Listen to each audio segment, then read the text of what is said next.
कर ली थी नवरात्रि के उपवास रखने की जिद। 9 माताओं के लिए 9 दिन व्रत रखूंगी। मैया की भक्ति में शक्ति है। मैया हमारे परिवार को अपना आशीर्वाद जरूर देंगी। लेकिन अपना शरीर तो देखिए माँ जी, आपका एक पाँव घर में रहता है और एक पाँव डॉक्टर के यहाँ। फिर से बीमार हो गई तो जय माता दी के साथ राम नाम सत्य भी। अरे राम राम राम, कैसी बातें कर रही हो बहू। राम नाम सत्य हो मेरे दुश्मनों का। मुझे व्रत रखने से मत रोको बहू, वरना देवी माँ नाराज हो जाएंगी। नहीं, तुम्हारी सासु माँ नाराज हो जाएंगी। अरे पर माँ, भूखे क्यों रहना है? देवी माँ थोड़ी ना चाहती होंगी कि उनके भक्त भूखे रहें।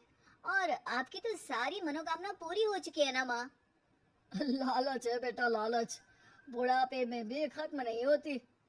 अरे तुम चुप करो जी, तुम्हारी भी उम्र है भक्ति भाव करने की। ज्यादा बड़बड़ की ना तो तुमसे भी उपवास रखवा लूंगी। हाँ। अरे रौद्र रूप की उदाहरण कर रही हो मेरी माँ, रख लो व्रत। ठीक है माँ, बस अपनी हेल्थ का ध्यान रखना। अरे उसकी चिंता तुम मत करो बेटा, मैंने टीवी पे देख लिया है कि व्रत में क्या क्या खाने से शरीर में कमजोरी नहीं होती। अच्छा ही है, वरना ऐसा ना हो कि 9 दिन के बाद तुम मैया के द्वार की जगह सीधा हरिद्वार। अरे तुम मुझे हरिद्वार क्यों भेजना चाहते हो? क्योंकि अब तुम्हें मायके तो भेजने से रहा। बाबूजी, क्यों माँ को परेशान करते रहते हो? अच्छा माँ, ये बता दो कि आपको व्रत में खाने के लिए क्या क्या चाहिए होगा। सास के सामने सब हार जाते हैं। माँ के कहे सामान को बेटा लेकर आता है। नवरात्रि का पहला दिन है। नाश्ता कर लो, स्वस्थ रहो, मस्त रहो। मेरा व्रत से ध्यान भंग मत करो। अच्छा ठीक है ठीक है, भूख लगेगी तो मेरी तरफ मत देखना। आई बड़ी। तुम कोई खाना हो जो तुमको देखूंगी, आए बड़े। माँ जी, ये लीजिए आपका फरियाली मिक्सचर, इससे व्रत नहीं टूटेगा। अरे इतना सा? दिन भर भूखी रहने वाली हूँ, थोड़ा तो और ला दे। पर ये सब तो सपोर्ट के लिए होता है ना माँ जी, पेट भर के थोड़ी ना खाना होता है। करवा चौथ का व्रत नहीं रख रही हूँ जो कुछ ना खाऊं पीऊं। हाँ यार, ये तो मैंने सोचा ही नहीं। तुम इतने सारे व्रत रखती हो तो मेरे लिए करवा चौथ का व्रत क्यों नहीं रखती? अरे जुबान पे तुम्हारा नाम न रखूं, व्रत क्या खाक रखूंगी तुम्हारे लिए। माँ के कहने पर बहू और भी फरियाली ले आती है, जिसे खाकर माँ डकार मारती है। इतने जोर से डकारोगी तो दुर्गा मैया भी डर जाएंगी। तुमने तो उनके शेर से भी तेज आवाज निकाल दी। अरे शेर के जैसा पंजाबी मारती हूँ मैं, देखना चाहोगे? तुम्हें पता है ना, व्रत रखते समय हिंसा वाली बातों से, विचारों से और बुरी चीजों से दूर रहना चाहिए। सही कहा, बुरी चीजों से दूर रहना चाहिए। इसीलिए तो तुमसे दूर जा रही हूँ, दूसरे कमरे में। सास ने कई सारी ऐसी चीजें खाई जिनसे व्रत ना टूटे। बहू, सब्र का फल मीठा होता है। इसका मतलब ये थोड़ी है कि तू मुझे शाम तक फल नहीं खाने देगी। माँ जी, 1 घंटे पहले ही तो आपने इतना सारा। अरे खाता ही बना ले, उसमें लिखा करे कि मैंने कितना खाया, कितना पानी पिया। अरे नहीं नहीं माँ जी, मैं अभी फल लेकर आती हूँ। जोर से बोलो। नहीं माँ जी, मैं फल लेकर आती हूँ।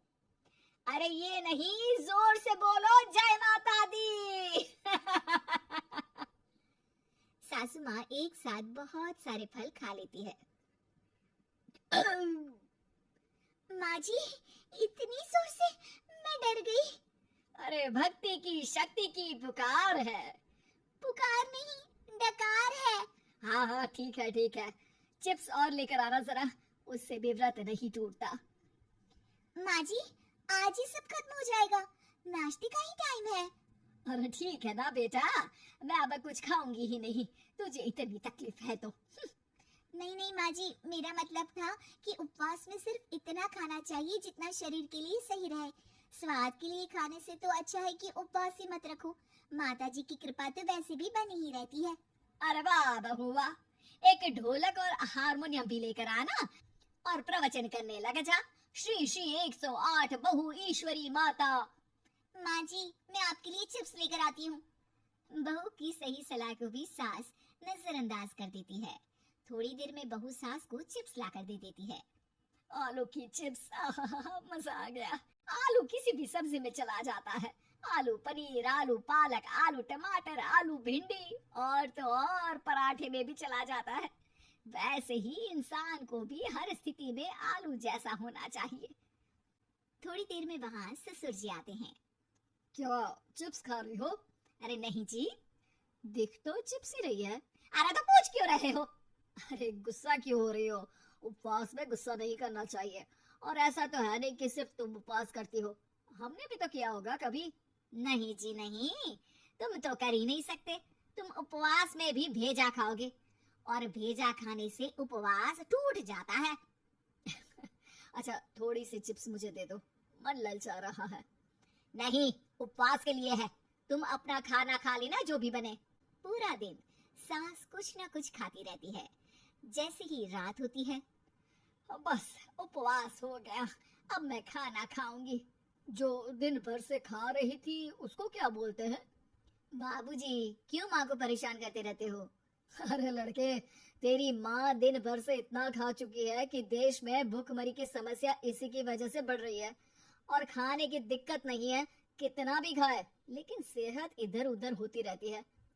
कुछ ऊपर नीचे हो गया तो तेरी माँ खाने के बाद हाथ धोएगी और तू अपनी माँ से हाथ धो बैठेगा। अरे इत्तू सा तो खाया था, उपवास भी ना तोड़ू क्या? ठीक है, नहीं खा रही बस। अरे बहू तुम ही बताओ, ये इत्तू सा मतलब कितना खाया है इसने? ना जी ना, मैं कुछ नहीं बोलूंगी। खाना दे रहे हो या नहीं, या 9 दिन बिना जल के उपवास रख लूं? देने के लिए धमकी अच्छी है, सुनने में भी डरावनी लग रही है, पर जैसे तुम्हारी जुबान में स्वाद का खून लगा है ना, तुम भूखी नहीं रह पाओगी। मैं कसम खाती हूँ जी।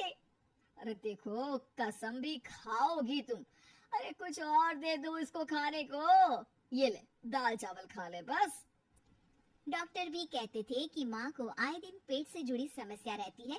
बस इसी के लिए घर वाले पहले उन्हें उपवास नहीं करने दे रहे थे, लेकिन जब उपवास करने दिया तो माँ ने इतना फरियाली खाया कि घर वालों की चिंता बढ़ा दी।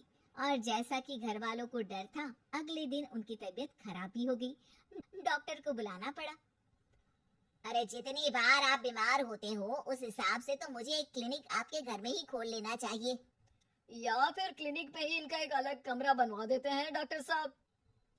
बाबूजी, पिताजी, मेरे जनक, क्यों हमेशा मजाक करते रहते हो? डॉक्टर साहब, माँ का पेट खराब है। क्या खाया था? जो मिला, जो दिखा, सब कुछ। अरे बस भी करो जी। बस तो तुमको करना था खाते वक्त।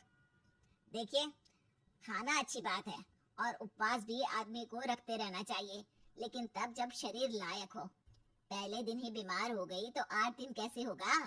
आप व्रत मत रखो और खाने पीने पे ध्यान दो। मैं गोलियां दे रहा हूँ। आप भी कुछ खाने को ही दे रहे हो?